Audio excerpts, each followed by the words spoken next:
This will be my third video today. It's still June the 2nd, and I'm getting better as an individual, and I can tell, because I check myself on certain things. Like, if I feel like I'm hating on somebody, or if I feel like I said something and I didn't truly mean it, I check myself.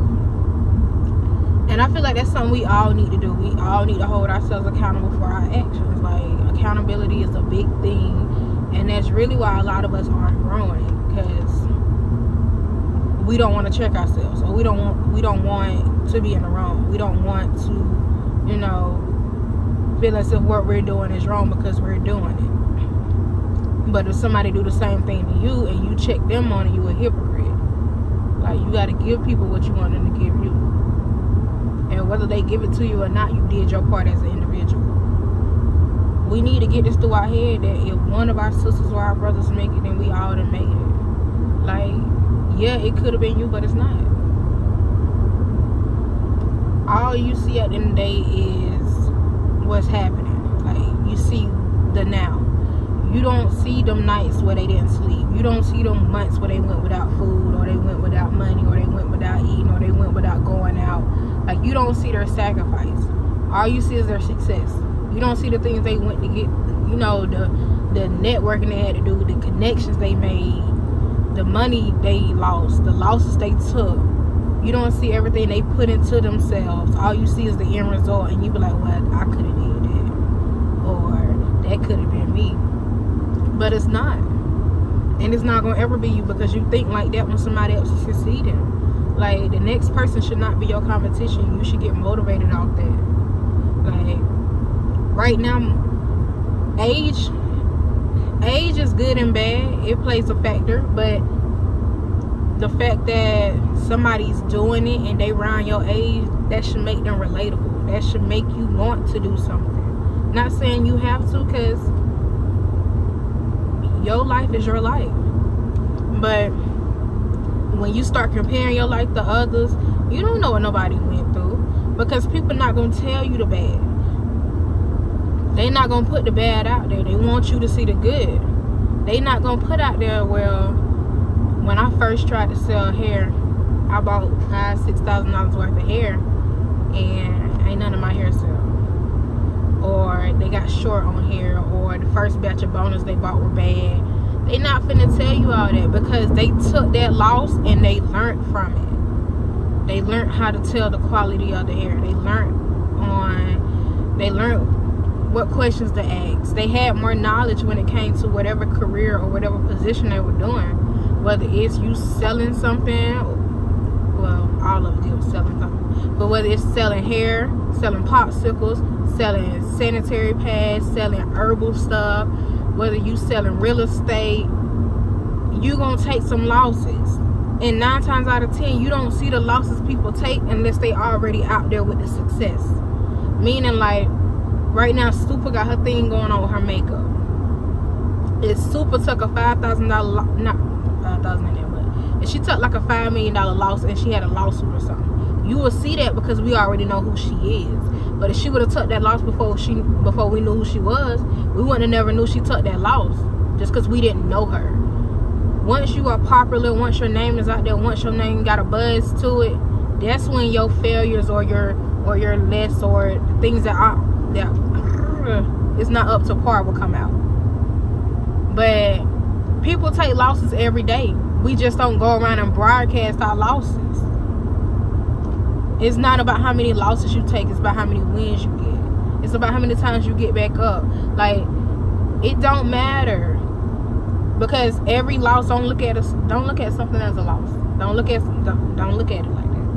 Because if it was meant for you, you would have got it. It's the reason why things happen. It's the reason why you go through certain things, and it makes you appreciate the end result. It makes you appreciate the bigger picture. Because if what you want is just straight out given to you, you ain't gonna want it for real. You're gonna play with it. You're not gonna value it, because it was just given to you. But if you done struggled a little bit, if you know how it feel to be broke, if you know how it feel to be hungry, you're gonna appreciate that next meal. And when you be in certain places in life, like, life take you through a lot of things so that you can see a lot of stuff. And if you're not paying attention, you're going to miss it every time, and you're going to keep repeating that same cycle. You're going to meet some very interesting people that you don't even know the impact they have on you, or the impact you had on them. Like, I have conversations with people daily. Who's to say that conversation ain't stopped them from killing themselves? Whether I got anything monetary from that conversation or not, like, it don't matter. You talk to people for a reason. You come across people for a reason. Like, there's no such thing as a coincidence. Everything has a reason behind it.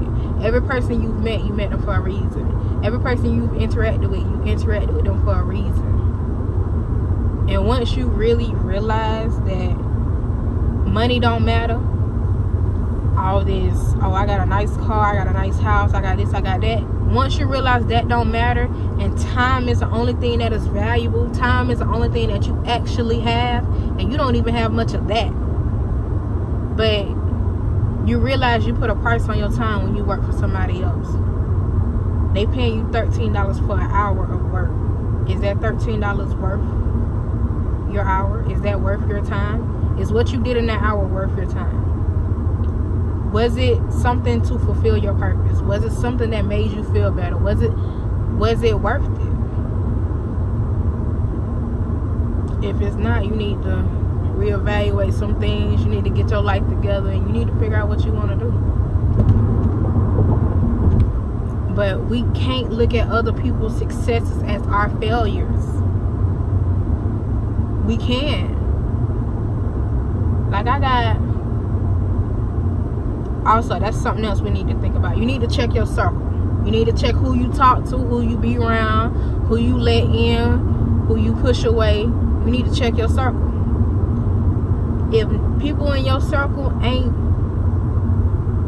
growing you, or you not growing them, y'all ain't got no reason to be around each other at all. If you feel like people in your circle are vultures, vultures only want dying things. They around you because you dead. Yeah, you living, but you dead. You ain't doing nothing. You follow the same pattern every day. Anytime something come up that don't go your way, it's an excuse. It's, oh, I wasn't this, I wasn't there. Oh, my mama wasn't there, my daddy wasn't there. Wasn't nobody there for me. Ain't nobody helped me. I ain't had this. People get tired of hearing that. You should get tired of hearing that. Because after you made it to 18, right? Whether you graduated, GED, whatever, the knowledge that you do have, you got that, right? Once you were legally an adult, once you were doing on or fending for yourself, your people did everything they were supposed to do. It's on you now. They passed you the baton. Now what you gonna do? You gonna blame them the rest of your life? You gonna fall victim to some drugs? You gonna become an alcoholic? You gonna smoke your brains out? You gonna be depressed the rest of your life because of what your family did or didn't do the first few years? Once you think about 18 years to 80, what do them first 20 years really matter? If you gonna dwell on them first 20 years for your last 60, why are you here? Why are you living? You're not even living. Why are you existing? Why are you here? What are you doing? You can't dwell on stuff you can't change.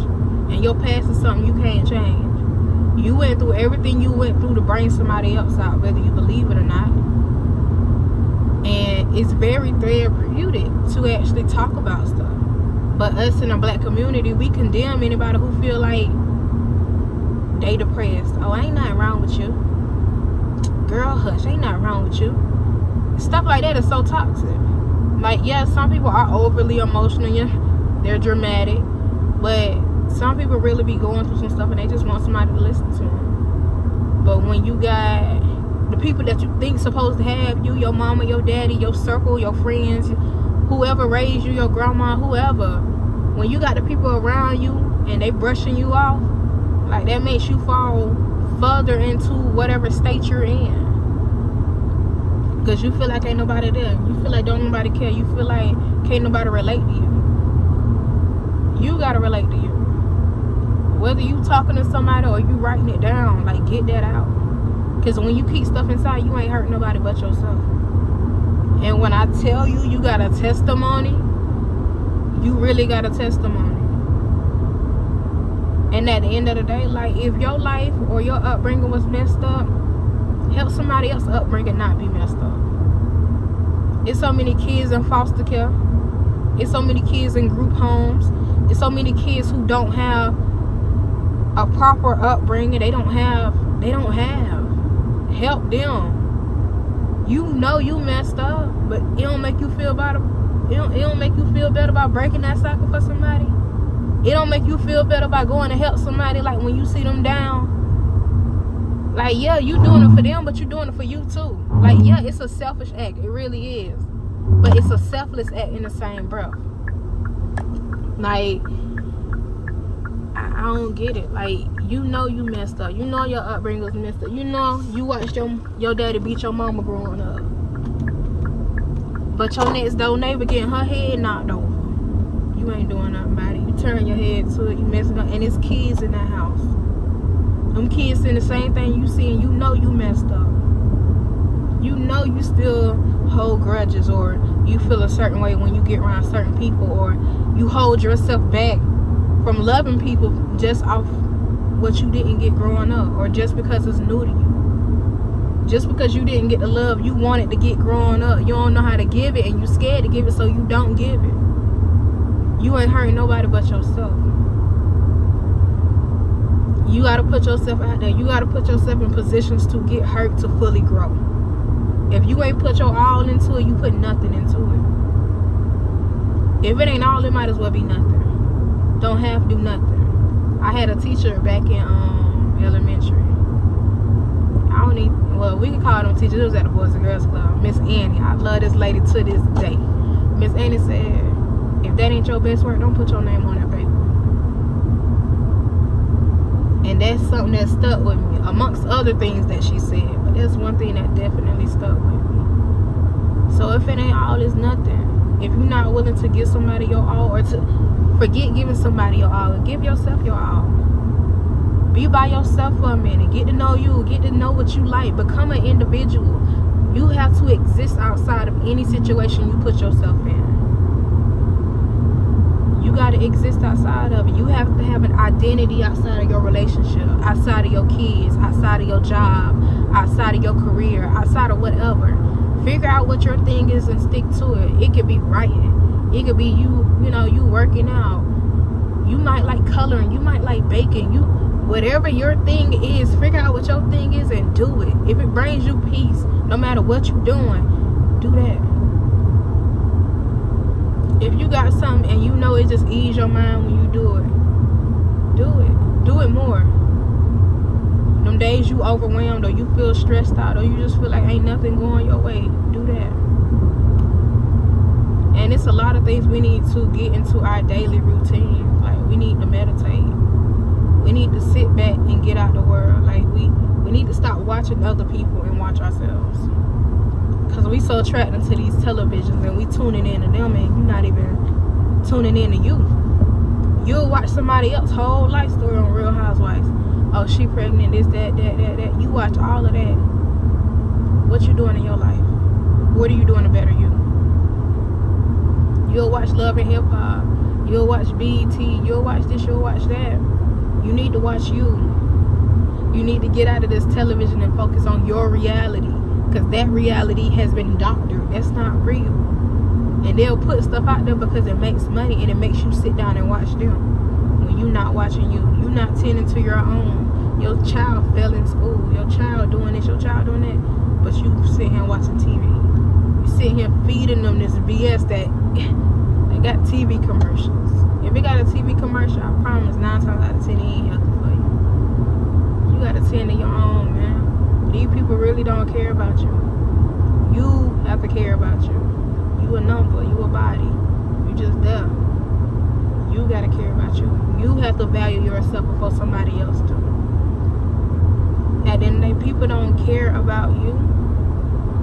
They gonna put out what they put out, and if you buy it, you buy it. If you do it, you do it. You have to value yourself. You have to tell yourself no. You gotta love yourself before you think somebody can love you. Because if you don't love you, you'll go for anything.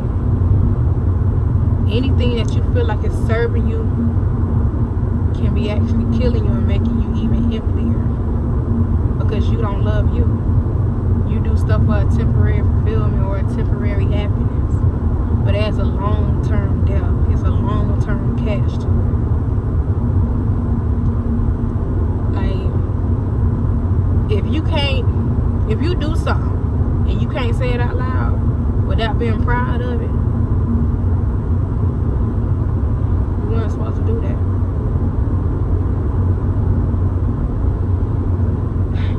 I'm sorry my videos be so long. I really just get into a topic and I really drift off, because that wasn't my initial topic. But things take me where they take me. And these are the thoughts I be having in my head. That's why I just have to document them in a way.